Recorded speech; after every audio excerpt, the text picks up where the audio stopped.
My grandmother always went to school with me because the school was attached to the temple.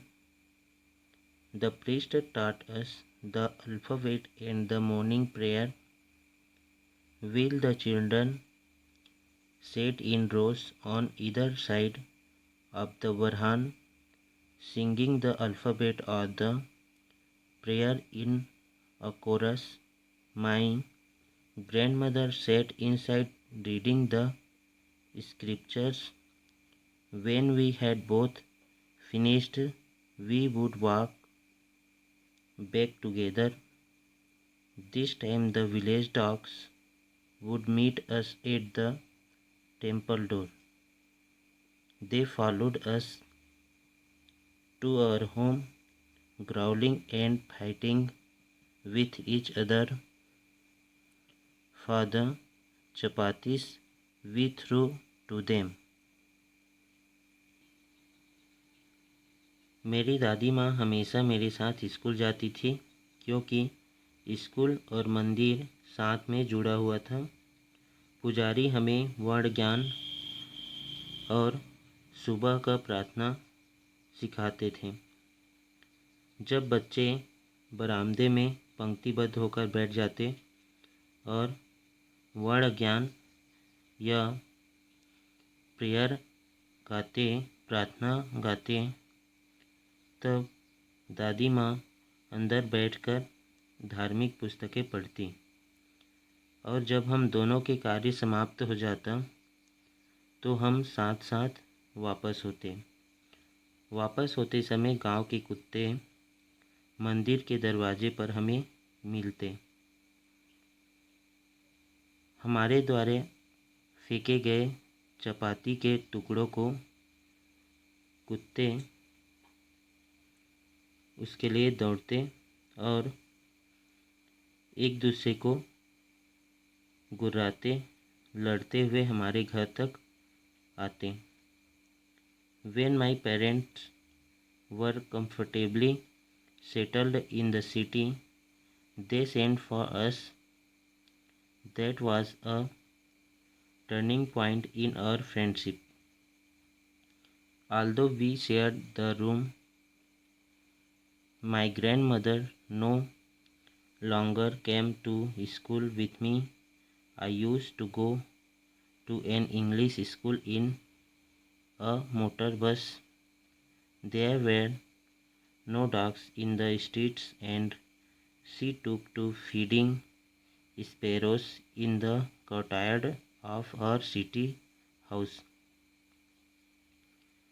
और जब मेरे माता पिता स्थायी रूप से शहर में रहने लगे, हमें भी वहाँ बुलाया गया, जहाँ वह हमारे दोस्ती का एक मोड़ था। भले ही हम एक ही रूम को शेयर करते, साथ साथ रहते, पर दादी माँ मेरे साथ स्कूल नहीं जा पाती। मैं बस से एक अंग्रेजी की स्कूल जाया करता था, जहाँ रास्ते पर कोई कुत्ते नहीं हुआ करते थे। दादी माँ शहर के घर के आंगन में आने वाले गौरैयों को दाना खिलाती थी। As the years rolled by, we saw less of each other. For some time, she continued to wake me up and get me ready for school. When I came back, she would ask me what the teacher had taught me. I would tell her English words and little things of Western science and learning, the law of gravity, Archimedes' principle, the world being round, etc. This made her unhappy. वर्षों बीत गए, हम एक दूसरे को बहुत ही कम देख पाते। कुछ समय तक लगातार वह मुझे जगाती और फिर स्कूल के लिए तैयार करती। और जब मैं स्कूल से लौट कर आता, वह मुझसे पूछती कि शिक्षक ने आज तुम्हें क्या पढ़ाया। मैं उन्हें कुछ अंग्रेजी के शब्द बताता और कुछ पाश्चात्य विज्ञान के पाठ को बताता कि मैंने आज सीखा, जैसे कि गुरुत्वाकर्षण का नियम, आर्किमिडीज का सिद्धांत, पृथ्वी गोल है इत्यादि, जिससे वह दुखी हो जाती थी। She could not help me with my lessons. She did not believe in the things they taught at the English school and was distressed that there was no teaching about God and the scriptures. One day I announced that we were being given music lessons. She was very disturbed to her music and lewd associations. It was the monopoly of harlots and beggars. वह मुझे मेरे पाठ में मदद नहीं कर सकती थी। उसे अंग्रेजी स्कूल में पढ़ाई जाने वाली चीज़ों पर विश्वास नहीं होता था और उन्हें इन बातों से दुखी होता था कि अंग्रेजी स्कूलों में ईश्वर या धार्मिक पुस्तकों के बारे में नहीं पढ़ाया जाता था। एक दिन मैंने बताया कि हमारे स्कूल में हमें संगीत का शिक्षा दिया गया। वह बहुत दुखी हुई। उनके अनुसार म्यूजिक नीचे जाति के लोगों के लिए होती है और इन पर भिखारियों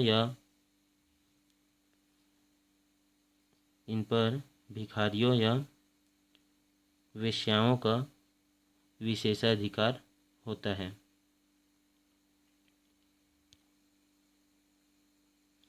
And not meant for gentle folk. She said nothing, but her silence meant disapproval. She rarely talked to me after that. संगीत सज्जन लोगों के लिए कोई मतलब का नहीं होती है, उनके दादी का मानना था। She said nothing, but her silence meant disapproval. उसने कुछ नहीं कही, पर उनके शांत रहने का मतलब था कि उसे संगीत की शिक्षा स्वीकार्य नहीं थी। उसके बाद हम दोनों का बात नहीं हुआ। When I went up to university, I was given a room of my own. The common link of friendship was snapped. My grandmother accepted her secularism with resignation. She rarely left her spinning wheel to talk to anyone.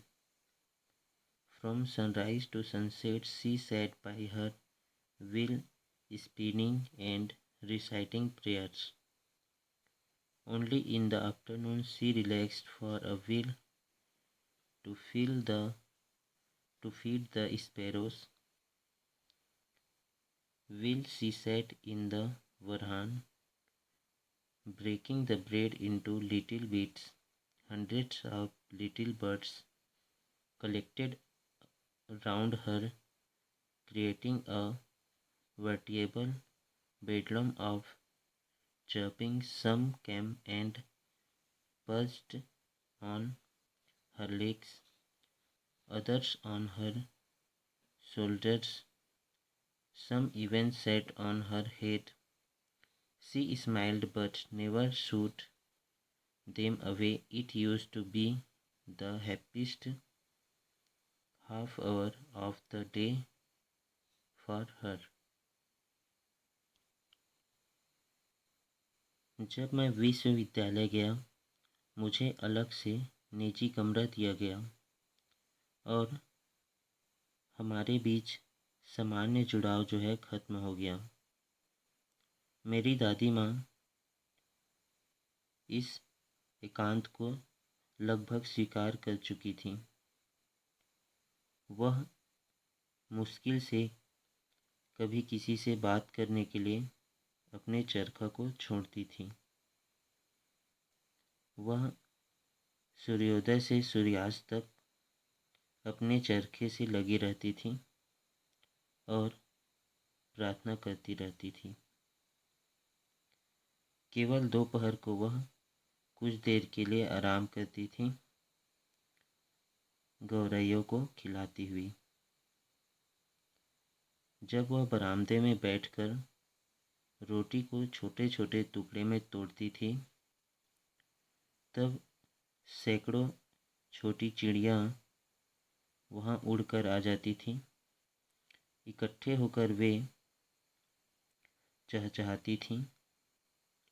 कुछ उनके पैरों पर आके बैठ जाती थी और कुछ उनके कंधों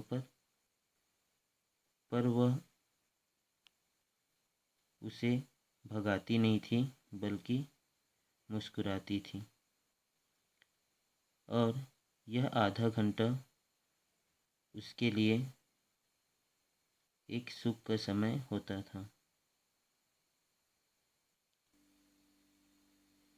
When I decided to go abroad for further studies, I was sure my grandmother would be upset. I would be away for 5 years, and at her age one could never tell. But my grandmother could. She was not even sentimental. She came to leave me at the railway station but did not talk or show any emotion. Her lips moved in prayer, her mind was lost in prayer, her fingers were busy telling the beads of her rosary. Silently she kissed my forehead, and when I left I cherished the moist imprint as perhaps the last sign of physical contact between us. जब मैंने आगे की पढ़ाई विदेश जाकर पूरे करने की निश्चय किया, मुझे यह बात निश्चित तौर पे पता था कि दादी माँ को यह दुखी करेगी, क्योंकि मुझे वहाँ 5 साल तक रहना था और इस उम्र में ऐसा कोई नहीं कर सकता था। पर मेरी दादी माँ कह सकी। वह उतनी भावुक भी नहीं थी। वह मुझे रेलवे स्टेशन तक छोड़ने आई, लेकिन उसने मुझसे कुछ भी नहीं कही और कोई संवेदना प्रकट भी नहीं की। उनके होंठ प्रार्थना कर रही थी, प्रार्थना के लिए ही रही थी और उनके मस्तिष्क प्रार्थना में लीन थी। उनकी उंगलियां माला जप रही थीं और वह शांति से आकर मेरे माथे को चूमी। और जब हम निकले तब वह नम होठों से मेरे माथे को चूमी थी। उसे मैं याद करते हुए सोचा कि शायद यह हमारा आखिरी शारीरिक स्पर्श होगा, क्योंकि उसे 5 साल बाद आना था।